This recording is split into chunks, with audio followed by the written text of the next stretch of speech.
Պարոն Հայրիկյան, փաստորեն դուք այդպես էլ չմասնակցեցիք։ Մենք դեռևս մարտի 30-ին հստակ հայտարարությամբ ասել էինք, որ ունենալ մաքուր ջուր եւ խմել կեղտաջուր ընդհանրապես տրամաբանական չէ, ունենալ եւ արդեն 12 տարի պաշտոնապես ներկայացրած լինել բացարձակ ժողովրդավարության համակարգ, որը նախ եւ առաջ վերաբերում է ընտրություններին եւ մասնակցել Մուսոլինիի համակարգով ընտրությունների մեզ համար հարիջ չէր եւ մարտի 30-ին մեր հայտարարությամբ մենք նշեցինք, որ միայն մի դեպք կա մասնակցելու, այդ այն է, եթե քաղաքական ուժերը կամ քաղաքական ուժերից մի քանիսը կորոշեն դաշինք կազմել հանուն բացարձակ ժողովրդավարության սահմանադրության շուտափույթ ընդունման։ Դա էր պատճառը, որ քաղաքական ուժերից մեկը դոկ, դեմոկրատիա եւ այլ օրինականություն եւ կարգ ու կանոն նրանք ասացին, որ պատրաստ են դա առաջնահերթություն համարել, բայց բանակցությունները դաշինքի բանով չավարտվեցին։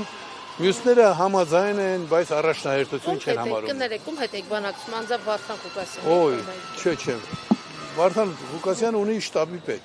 Շտաբի պետն ասաց, որ իրենք դա համարում են առաջնահերթություն, բայց դաշինքով գնալու հարցում մեր առաջարկը չընդունեցին։ Մենք էլ ասացինք, մենք միայն դաշինքով կարող ենք գնալ։ Դա է մեր ընտրությունների հետ կապված խնդիրը, բայց ընտրությունները որպես ժողովրդի կամքի դրսևորման, ձևավորման կարևոր գործիք մեզ հետաքրում են այլ տեսանկյունից։ Նիկոլ Փաշինյանը եւ իր թիմը իրավունք չունի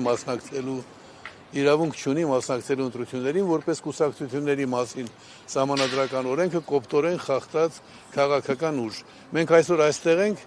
իհարկե աջակցելու նրանց, ովքեր որ ինչ-որ գործողություն են իրականացնում, գիտեք ում մասին է խոսքը, բայց զուգահեռաբար եկել էինք տեղեկանալու, թե մեր ահազանգը, որ կենտրոնական ընտրական հանձնաժողով Նիկոլ Փաշինյանը խախտել է կուսակցությունների մասին սահմանադրական օրենքի 21-րդ հոդվածի 5-րդ կետը, դա նշանակում է ինքը ենթակա է մերժման։ Իմացանք անուղղակի ճանապարհով, ճիշտ ասած սպասում ենք, որ աժիոտաժը մի քիչ պակասի, նոր ուղղակի պաշտոնապես ճշտենք, բայց արդեն տեղեկացանք, որ գրանցված են, եթե գրանցված են, ուրեմն սրանից հետո մենք պիտի խոսենք չեղարկելու մասին։ Մենք ինչ եք անելու։ ԿՊ-ի ակնկալում ենք բոլոր իրենց ակնկալիք է միայն։ Այո, ակնկալում ենք բոլոր իրենց ընդդիմադիր համարած բոլոր ուժերի աջակցություն այս կարևորագույն հարցում։ Սա շատ հեռագնա, կարող եմ ասել, ռազմավարական հարց է։ Պարոն Հայրիկյան, ինչպիսի կանխատեսումներ ունեք, ինչպիսի ազգային ժողով, խորհրդարան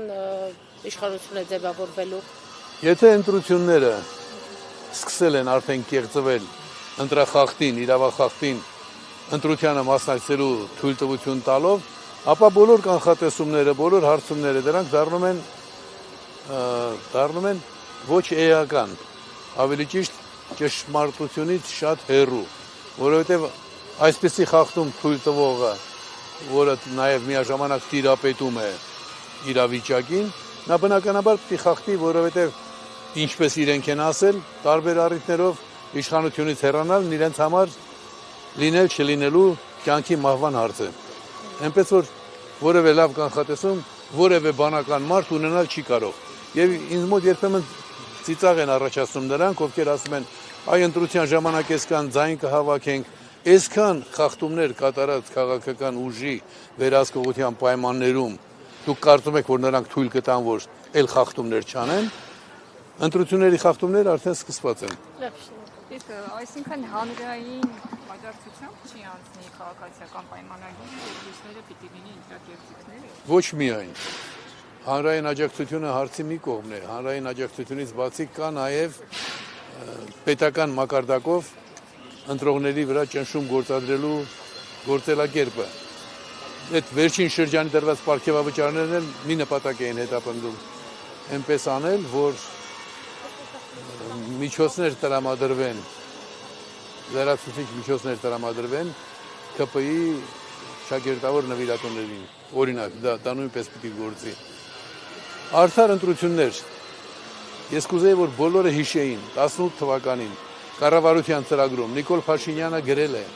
այս ընտրական օրենսգրքով արդար ընտրություններ հնարավոր չեն։ Բայց դրանից հետո մասնակցեց, հիմա էլ նույն ընտրական օրենսգրքով մասնակցում է։ Մենք մեզնից կախվածը կանենք, որ լավագույն ընթացք ստանա ամեն ինչ, բայց չենք կարող մեզ խաբել։ Ես եմ շնորհակալ։